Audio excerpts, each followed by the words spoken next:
असं कधी झालंय का की आत्मसुधारणेचा खूप प्रयत्न केला पण यश नाही मिळालं? बरं, आज आपण हेच बघणार आहोत की काही खास तंत्र नक्की का आणि कशी काम करतात. आणि हो, हे सगळं तज्ज्ञांच्या सल्ल्यावर आधारित आहे.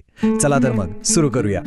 आपण अनेकदा पाहतो लोक नवीन सवय सुरू करतात पण त्या टिकत का नाहीत याचं एक मोठं कारण आहे. ते म्हणजे आपलं लक्ष काय करायचं यावर असतं पण ते का करायचं यावर नसतं. आणि हाच का समजला ना की सगळा खेळच बदलून जातो. खरं सांगायचं तर खरा बदल तेव्हाच होतो जेव्हा एखादी व्यक्ती जे करतेय ते का करतेय हे तिला आतून कळतं. ही फक्त इच्छाशक्तीची गोष्ट नाहीये, तर त्यामागे एक स्पष्ट हेतू असण्याची गोष्ट आहे.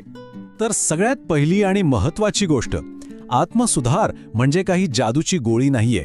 हे एक कौशल्य आहे आणि कोणतंही कौशल्य शिकायला जसा वेळ आणि सराव लागतो तसंच इथेही आहे. इथे ना दोन प्रकारच्या मानसिकता आहेत. एकीकडे जादूची गोळी मानसिकता, म्हणजे सगळं काही लगेच हवं असतं, आणि दुसरीकडे आहे कौशल्य निर्माता मानसिकता. हे लोक याला कसं बघतात माहितीये?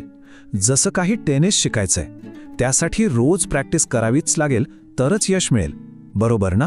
आणि हे वाक्य हे अगदी नेमकं आहे. फक्त पुस्तकं वाचून किंवा ऐकून काहीही बदलणार नाहीये. त्यासाठी प्रत्यक्षात बाहेर पडावं लागेल आणि काहीतरी करावं लागेल. कृती महत्वाची आहे. बरं, मग पहिलं प्रॅक्टिकल पाऊल काय? चला आता एका अशा जबरदस्त व्यायामाबद्दल बोलूया ज्याचे मानसिक फायदे खूप मोठे आहेत. तर काय आहे हा व्यायाम? खूप सोपा आहे. दररोज 10 नवीन अनोळखी लोकांशी फक्त बोलायचं. हो, मला माहिती आहे, हे ऐकायला थोडं विचित्र वाटू शकतं, पण थांबा, यामागे खूप मोठं आणि शक्तिशाली कारण आहे. मग हे इतकं प्रभावी का आहे? याची दोन मुख्य कारणं आहेत. पहिलं म्हणजे यातून कळतं की आपल्या रोजच्या मर्यादित जगाच्या बाहेर कितीतरी संधी आहेत. आणि दुसरं, हे हळूहळू अगदी पद्धतशीरपणे लोकांशी बोलण्याची भीती मनातून काढून टाकतं. आणि हे असं एकदम करायचं नाहीये, याचे टप्पे आहेत. सुरुवातीला फक्त हाय म्हणायचं, मग हळूहळू किती वाजले असं काहीतरी साधं विचारायचं, आणि मग जेव्हा आत्मविश्वास वाढेल तेव्हा एखाद्याचं मत विचारायचं. म्हणजे हळूहळू आपल्या कम्फर्ट झोनच्या बाहेर पाऊल टाकायचं. ह्या सगळ्या मागचं अंतिम ध्येय काय? तर लोकांशी बोलणं हे चिंतेचं कारण न राहता ती एक नैसर्गिक गोष्ट बनली पाहिजे, एक ऑटोमॅटिक रिस्पॉन्स. अगदी जसं गाडी चालवताना आपल्याला प्रत्येक गोष्टीचा विचार करावा लागत नाही, तसंच. चला आता दुसऱ्या महत्त्वाच्या संकल्पनेकडे वळूया.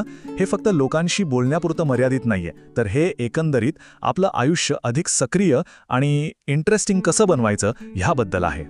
सक्रिय बनणं म्हणजे नेमकं काय? म्हणजे काहीतरी नवीन करून पाहणं. एखादा इम्प्रोव्ह क्लास जॉईन करा किंवा रनिंग ग्रुपमध्ये सामील व्हा, योगा शिका, काहीही. मुद्दा हा आहे की आपल्या रोजच्या त्या ठरलेल्या रुटीनमधनं बाहेर पडायचं. आणि खरी गंमत इथेच आहे. एखादी व्यक्ती जितकं जास्त काही नवीन करते तितकं तिच्याकडे इतरांना सांगण्यासारखं असतं. त्यामुळे ती व्यक्ती आपोआपच अधिक इंटरेस्टिंग बनते, कारण तिच्याकडे सांगायला स्वतःचे अनुभव, स्वतःच्या कथा असतात. पण हे फक्त मनोरंजक बनण्यापुरतं नाहीये. यातून एक परिपूर्ण व्यक्ती घडते. जेव्हा एखादी व्यक्ती सक्रिय असते तेव्हा ती स्वतःकडे एका नव्या नजरेने बघू लागते, आणि याच प्रक्रियेतून खरा आत्मविश्वास निर्माण होतो. तर मग ह्या सगळ्याचा शेवट कुठे होतो? या सगळ्या व्यायामांचं अंतिम उद्दिष्ट काय आहे? चला आता हे सगळे धागे एकत्र जोडून बघूया. हे सगळं काम फक्त 3 मुख्य गुण विकसित करण्यासाठी आहे: आत्मविश्वास, सक्रियता आणि एक मजेदार इंटरेस्टिंग स्वभाव. आणि हे लक्षात घ्या, हे काही वरवरचे मुखवटे नाहीत. हे गुण हळूहळू व्यक्तिमत्वाचा एक अविभाज्य भाग बनतात. एक गोष्ट लक्षात ठेवली पाहिजे, ही फक्त काही कामांची यादी नाहीये, ही एक संपूर्ण प्रणाली आहे, चारित्र्य घडवणारी. हा बदल मुळापासून होतो, व्यक्तिमत्वामध्ये होतो. आणि जाता जाता एक विचार करण्यासारखा प्रश्न, जर आता हे का आणि कसं हे कळलं असेल तर मग काहीच न करण्याची किंमत काय असू शकते? हे ज्ञान आपल्या आयुष्यात कसा बदल घडवू शकतं याचा विचार करायला हवा.